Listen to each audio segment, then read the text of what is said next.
Okay, so you're going to go on a journey with me with something I was just looking at. Supposedly the Republican headquarters in North Carolina got firebombed. Okay, so this is a picture that was taken. Anytime they take a picture a specific way, there's a meaning behind it. So it's this letter, these two letters, which is ZI.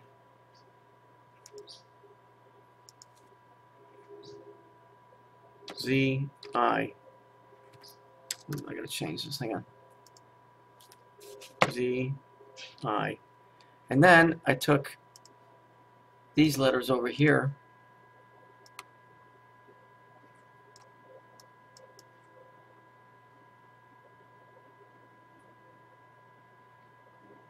So we have Z Epu, right?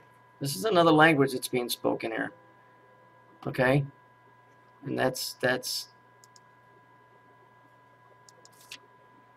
E P U. And that's all that I went by. So let's look here. Go here. I went here first. And I see the monolith inscription. Those letters are in here. Let me find it. There it is right there. See, there's this thing that's going on. It's it brought me to this. The monolith inscription, monolith, right? Big black cube. Inscription of Salmanzar II. So what they're telling us what's going on, this is a very old story. It's got nothing to do with the Russians. It's got to do with an old story come back around again. So we look here, Kirk's monolith. The stela depicting Salmanzar, okay? The monolith's inscription. So if we look here,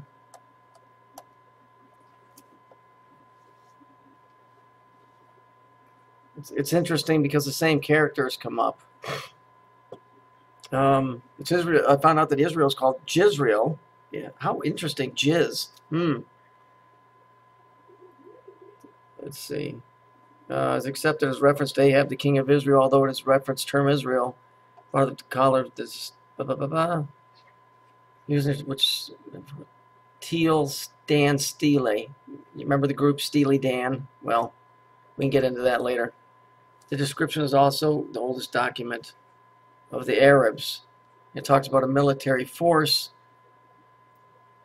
And we can go down and you can read this.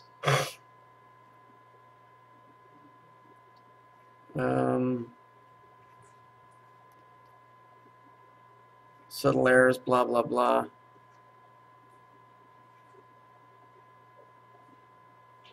It talks about the overthrow of Israel, which is interesting because Hillary Clinton sure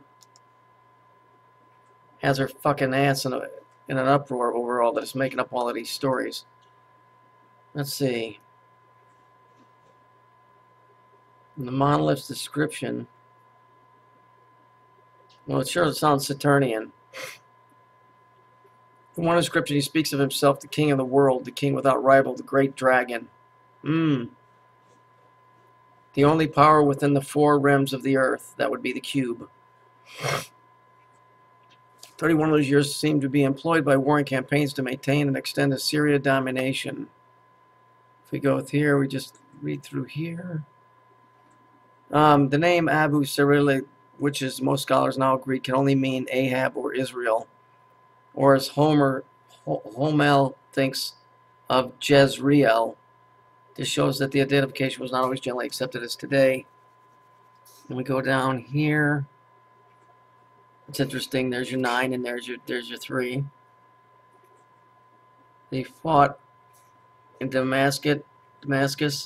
The tribute of the inhabitants of Tyre, Sidon, which is Phoenicia, would create a country, blah, blah, blah.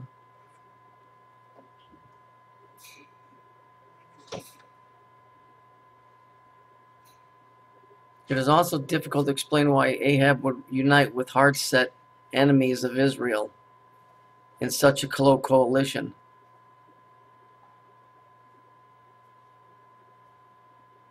Let's see, they keep using the word Assyria here. Ahab had just fought 2 wars with the Syrians, and they were brave non-aggression between Israel and Syria. Isn't that interesting? Because that's exactly what it is right now. In the third year, fought a conflict with him, losing his life. The efforts made at explaining entry into Syrian combined either as a willing ally or under compulsion are not convincing.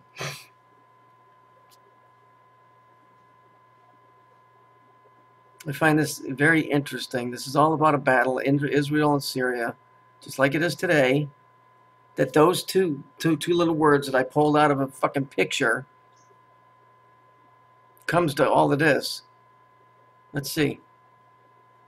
Here, the advocates of Ahab identify the king Ahab only compounded the problem by suggesting a further strange union of Judea, Tyrian, Edomite, that's us, and the contingents with Arab forces, or that's the British, I think we're Manasseh, to fill out the needed number of chariots.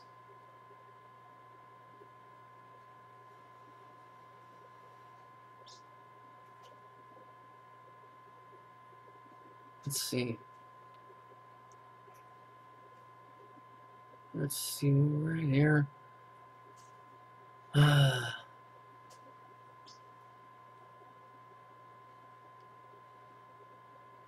Domination of Israel.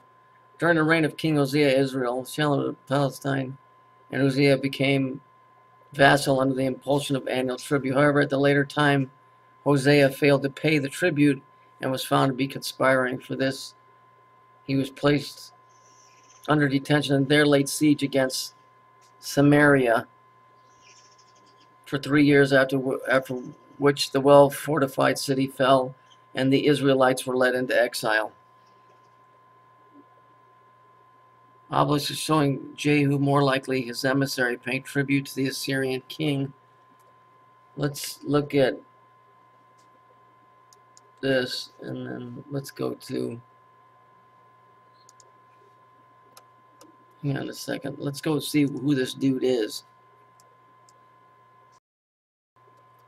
Okay, so Ahab the Israelite, what was this guy known for? Well, here we go. It's the same shit again, isn't it? Ahab was one of the best known rulers in northern Israel. Some chapters of the Old Testament are devoted to his activity. Ahab was the son of Omri, the 7th king of Israel, and the monarchy split.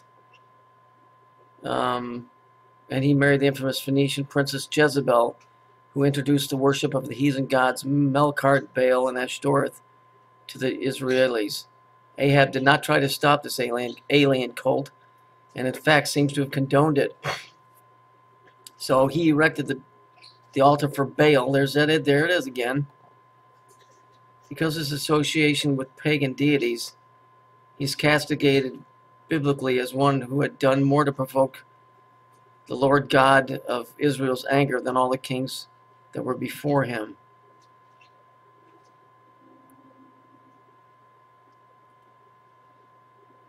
Much of Ahab's attention, however, was taken up with a war against Syria. When Israel gained the upper hand, a peace treaty between the two nations was struck, which lasted 3 years. This period of peace was born out of necessity, for both Syria and Israel now faced a common enemy. That's interesting because the Bible talks about a false treaty with the Antichrist, which is 3.5 years. So, let's see.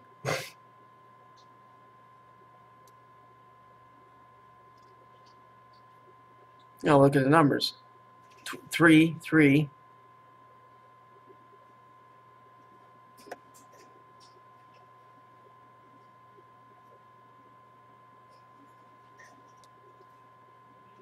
This all has something to do with all of this bullshit that Alex Jones is on about. Jehu, the king of Israel, bowing down before the Syrian king. So there's this it seems to me to be a very old hatred going on here.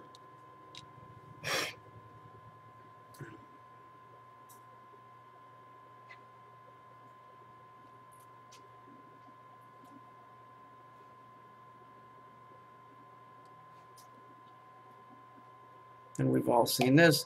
And there's the finger. There's all of this going on. Oh. I called upon the kings of the country Hattai. Sounds pretty close to Haiti.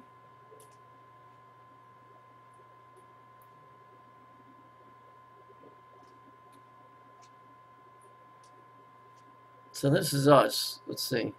Manasseh. Was Ephraim in there?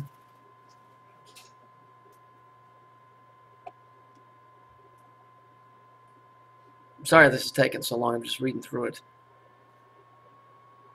It sounds like what's going on is the same thing that already went on.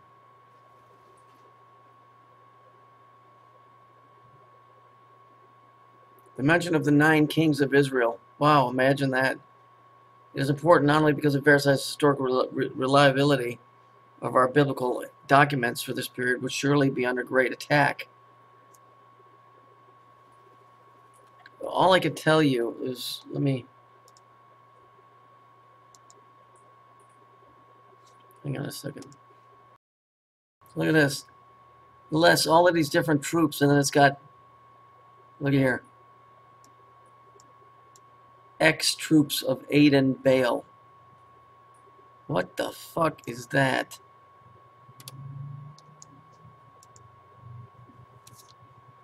X thousand troops. Why wouldn't you put 10? You wrote it up here.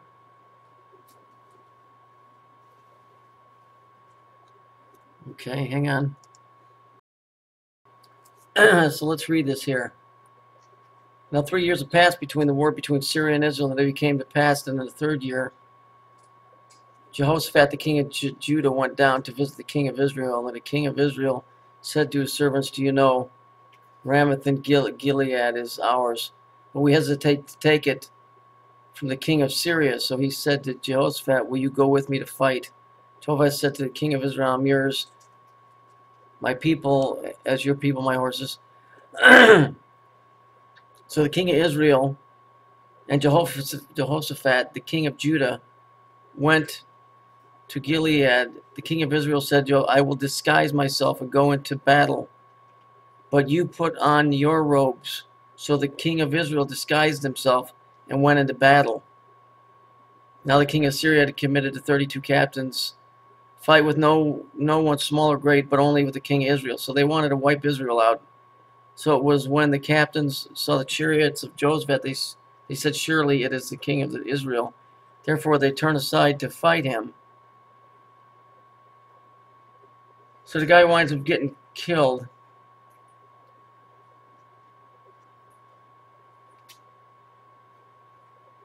I decisively defeated them from the city of Qatar. I felled with the sword 14,000 and their fighting men. Like Adad, I rained down upon them a devastating flood, which is interesting. A devastating flood, which is not water but death.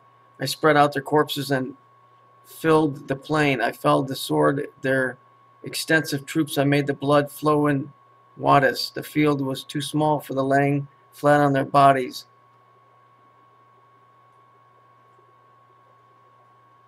I took away their chariots, cavalry. So it sounds to me like Israel got their ass kicked. And it sounds to me like that's what's going to happen again. I know this is an overly long video, but if we look at, the reason I brought this up is because this is on this Alex Jones thing, and I showed you guys a million times this guy's BS. Daily Mail, breaking news, Republican Party headquarters is firebombed and an adjacent building is daubed with Nazi graffiti in North Carolina. So this is outside of Charlotte in Orange County, say in Hillsborough.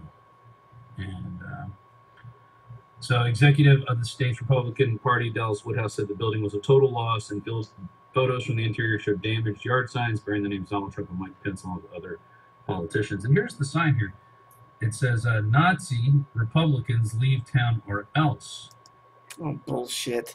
Nazi Republicans leave town or else.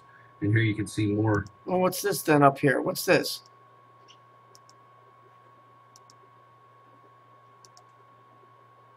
What's all this? What kind of shadow casts a big dick? See the dick? You see it? I mean, I'm not making it up. Here's another one. I mean, or else. And here you can see more photos of the inside of the headquarters. They said the fire burned itself out. So, and a bottle of flammable Twink, shut up. liquid was thrown in through the building. There You don't can know. see more. Let's scroll down. There's another shot of the little message. Yeah, the little message. It's Z Epu. You can. I'm gonna give me a second. Just hang on 1 second. If you look here, here's where I originally found it. The message was Z Epu. Remember, that's all I could see. And then I went down here and I found it here. It's the monolith's inscription about that whole battle between Israel and Syria. And what's in the fucking news. That's all that there is. This whole them trying to get into Syria. Them trying to get into Syria.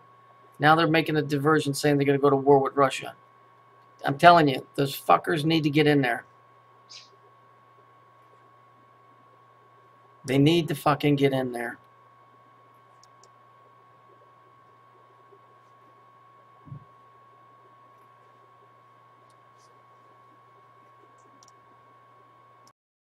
So if we look here, this stele is dated back and describes Shalimar at the Syrian city of Qatar, one of whom was King Ahab of Israel, biblically archaeology, House of David inscription. We can't be certain, but he probably did so because he was defeated by Shalmaneser, which means Israel got their ass kicked by Syria. Told you they wanted to get in there. Told you they wanted to get in there.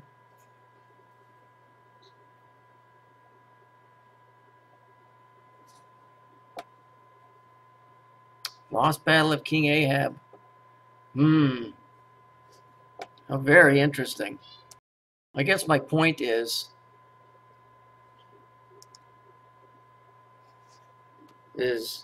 remember, they're not telling us the truth about anything. Isn't a cyber attack? It's whatever that clown bitch is. It's whatever it is. It is nothing like what they're telling you. Russia's hacking and Alex Jones patriot bullshit. No. This is biblical demonic shit that's going on. For all I know, the ones that Israel has fucked over are coming back and saying, "Time's up, motherfucker." I don't know. It just doesn't look good when the guy from Alex Jones says, "Oh, here's a little message right here," but certain words are blocked out, and then I just take a little bit and I find out that it goes back to war between Israel and Syria. I mean, come on, I'm not that good, guys. And I'm not stretching the truth. I showed it to you as I went through my process of finding it. I'm telling you, we're being bullshitted as usual.